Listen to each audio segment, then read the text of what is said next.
जय श्री राधे, जय श्री कृष्णा। भक्त के वश में है भगवान। जी हाँ, हमारे कन्हैया बांके बिहारी द्वारिकाधीश अपने भक्तों के वश में हैं। जो भक्त उन्हें सच्चे मन से ध्याते हैं, भगवान उनकी मदद करने दौड़े चले आते हैं। ऐसे ही भगवान के एक भक्त थे नरसिंह मेहता जी, जो गुजरात के जूनागढ़ में रहते थे। कृष्ण भगवान के बहुत बड़े भक्त थे। किसी समय नरसिंह मेहता की बहुत बड़ी हवेली और जिम्मेदारी हुआ करती थी। इनकी 2 बेटियां थी। एक बेटी का विवाह बहुत अच्छे परिवार में हो चुका था और दूसरी बेटी इनके साथ रहती थी। वह भी कृष्ण भक्ति में लगी रहती थी। नरसिंह मेहता का एक सारंग नाम का भाई था, जो बड़ा जमींदार भी था और हुमायूं के यहाँ बड़ा काम भी करता था। नरसिंह मेहता जी की सारी जमींदारी चली गई और वे बड़े गरीबी का जीवन जीने लगे। एक बार उनकी बेटी कुंवर सेन के यहाँ उसकी छोटी बेटी का रिश्ता हो गया। कुंवर सेन के ससुराल वाले धन के नशे में चूर थे। उन्हें धन का बहुत अहंकार था। उन्होंने नातिन के भात के लिए एक लंबी सी लिस्ट तैयार कर दी और कुंवर सेन से कहा, तुम्हारे घर से यह भात आना चाहिए, हमारी भी तो इज्जत का सवाल है। पहले के ज़माने में विवाह की पत्रिका लेकर नाई जाता था। अब नाई जूनागढ़ के लिए रवाना हो चुका। वहाँ जाकर पूछा, नरसिंह मेहता जी की हवेली कहाँ है? तो एक व्यक्ति ने मंदिर की तरफ इशारा करके कहा, आपको नरसिंह मेहता जी वहीं मिलेंगे। जब उस नाई ने नरसिंह मेहता जी को देखा तो मन ही मन सोचने लगा, यह मेरी क्या खातिरदारी करेगा, क्योंकि यह तो खुद ही फटे हाल का है। उस समय पत्रिका लाने वाले नाइयों की खूब आवभगत की जाती थी। नरसिंह मेहता जी ने उन्हें ठंडा पानी पिलाया और कहा, आप बैठिए, मैं भोजन की व्यवस्था करता हूँ। उधर उनकी बेटी कुंवर सेन अपने भाग्य को रो रही थी। गोविंद से कह रही थी कि मेरे पिताजी की लाज बचाना। उधर दूसरी बेटी ने विवाह की पत्रिका गोविंद के चरणों में डाल दी कि गोविंद, अब आपको ही सारी व्यवस्था करनी है। नरसिंह मेहता जी अपने भाई सारंग के घर पहुंचे और कहा, बेटी के घर विवाह है, नाई पत्रिका लेकर आया है, कुछ मदद हो जाती तो अच्छा होता। उनके भाई सारंग ने उनको लात मारकर भगा दिया और कहा, सारा दिन द्वारिकाधीश द्वारिकाधीश करता है, अब बुलाओ ना अपने द्वारिकाधीश को। और नरसिंह मेहता को वहाँ से भगा दिया। अब नरसिंह मेहता एक मित्र के किसान के खेत में पहुंचा। वहां जाकर बथुए का साग तोड़ा, घर पर उबाला, उसमें नमक मिलाया और नाई के लिए तैयार करने लगे। भगवान समझ गए कि आज नरसिंह को मेरी ज़रूरत है। कृष्ण भगवान ने मुनीम का वेश बनाया, मंदिर में बैठे नाई के पास पहुँचे। उनके हाथ में एक बड़ा सा भोजन का थाल था। नाई से कहा, मैं नरसिंह मेहता जी का मुनीम हूँ, उनको कोई ज़रूरी काम आन पड़ा है, उन्होंने आपके लिए 56 भोग भिजवाया है, आप भोजन कीजिए। नाई ने अपनी ज़िंदगी में ऐसा अलौकिक भोजन कभी नहीं किया था, बड़ा प्रसन्न हुआ। अब भगवान ने 1000 सोने की मोहरों से भरी थैली उस नाई को दक्षिणा स्वरूप दे दी और कहा, बेटी को कहिए विवाह की तैयारी करो, हम समय पर भात लेकर पहुंच जाएंगे। अब भगवान तो भोजन का खाली थाल लेकर अंतर्ध्यान हो गए और नरसिंह मेहता जी आए। नाई से कहने लगे, आइए साग का भोजन कीजिए। नाई ने मना कर दिया कि मेरा तो पेट भरा हुआ है। नरसिंह मेहता जी को लगा कि नाई मेरे ऊपर व्यंग्य कर रहा है, परंतु जब नाई ने सोने की मोहरों का थैली दिखाई तब नरसिंह मेहता जी समझ गए, यह सब मेरे गोविंद की कृपा है, शायद वो अपने आप ही आ गए होंगे। नरसिंह मेहता जी जब बेटी के यहाँ जाने लगे तो जूनागढ़ में अंधे साधुओं का एक अखाड़ा था।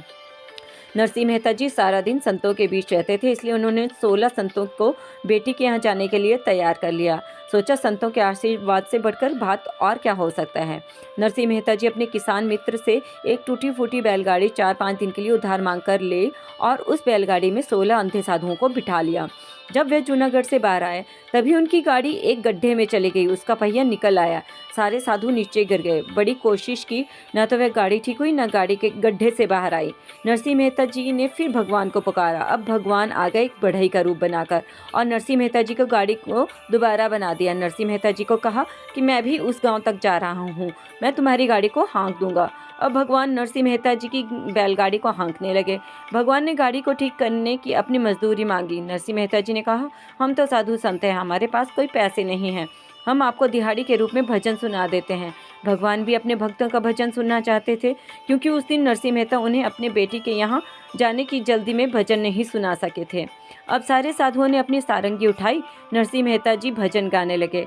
जब नरसिंह मेहता जी अपनी बेटी के गांव पहुंचे तो उस बढ़ई ने कहा, क्या मैं आपकी बेटी के भात में शामिल हो सकता हूं? नरसिंह मेहता जी ने कहा, इससे अच्छी बात और क्या होगी। बढ़ई ने कहा, मैं अपनी पत्नी को लेकर भात के समय पहुंच जाएगा। जब नरसिंह मेहता जी बेटी के यहाँ पहुँचे, अंधे साधुओं को साथ में देखकर उसके बेटी के ससुराल वालों ने बुरा मुंह बना लिया। उनकी कोई आवभगत नहीं की। बेटी के ससुराल वाले पिता का बार बार अपमान कर रहे थे। बेटी को यह सब अच्छा नहीं लग रहा था। अब नरसिंह मेहता जी समझ गए, यह सब लोग धन के नशे में चूर हैं। अब इन लोगों को इंसानियत नहीं, धन चाहिए। वह फिर गोविंद को पुकारने लगे, हे गोविंद, मेरी बिगड़ी बना दीजिए। हे नंदलाल, मेरी बिगड़ी बना दीजिए। तभी वह बढ़ई अपनी पत्नी समेत गाड़ी भरकर भात लिया आया। उन्होंने नरसिंह मेहता जी को कहा, भात के लिए सामान आ गया है। अब तो नरसिंह मेहता जी समझ गए कि ये ही गोविंद हैं। उन्होंने कहा, प्रभु मुझे दर्शन दीजिए। अब तो गोविंद ने उन्हें लक्ष्मी और नारायण के रूप में दर्शन दे दिया और कहा, अपने भक्तों की लाज बचाने के लिए भगवान कभी देर नहीं करते। देर सिर्फ उनके पुकारने में होती है। जब तूने मुझे पुकारा और मैं आ गया। आप भात भरने की तैयारी कीजिए और बेटी के ससुराल वालों के सामान की लिस्ट के हिसाब से भात भरा जाएगा। अब आप किसी को यह मत बताना कि लक्ष्मी नारायण बेटी का भात भरने आए हैं। आप कहना, यह मेरा मुनीम और उसकी पत्नी है। अब रात को 10 बजे भात भरने की तैयारी शुरू हुई। जितनी ससुराल वालों ने एक चीज़ की लिस्ट भेजी थी, उससे कई गुना करके भगवान ने भात भरा। राशन की बोरियां बोरियां, सोने चांदी हीरे जवाहरात, इन सब में भात में सब कुछ दिया। कुंवर सेन की सास को जो कुछ भात में दिया, बिल्कुल वैसे ही घर के नौकर चाकरों को भी दिया। कपड़े और हीरे जवाहरात सब था। रात के 10 बजे से भात बनना शुरू हुआ और सुबह के 4 बज गए। भगवान ने भात भरा। कुंवर सेन भी समझ नहीं पाई, यह लक्ष्मी नारायण हैं जो आज मेरे भाई भाभी बनकर आए हैं। भगवान ने कुंवर सेन को दर्शन दिया और चुप रहने के लिए कहा। 4 बजे भगवान ने नरसिंह मेहता को वापस चलने का आदेश दिया। भगवान 4 बजे नरसिंह मेहता को गाड़ी में बिठाकर अंतर्ध्यान हो गए। रास्ते में भी थोड़े हीरे मोती बिखर पड़े थे। जो नौकर चाकर उस भात में शामिल न हो सके, उन्होंने भी रास्ते में पड़े हुए हीरे मोती उठाए। ऐसा भात देखकर बेटी के ससुराल वाले भी दंग रह गए। लेकिन यह कृपा सिर्फ भगवान उन पर करते हैं जो निर्मल हृदय से भगवान को चाहते हैं, उन्हें पुकारते हैं।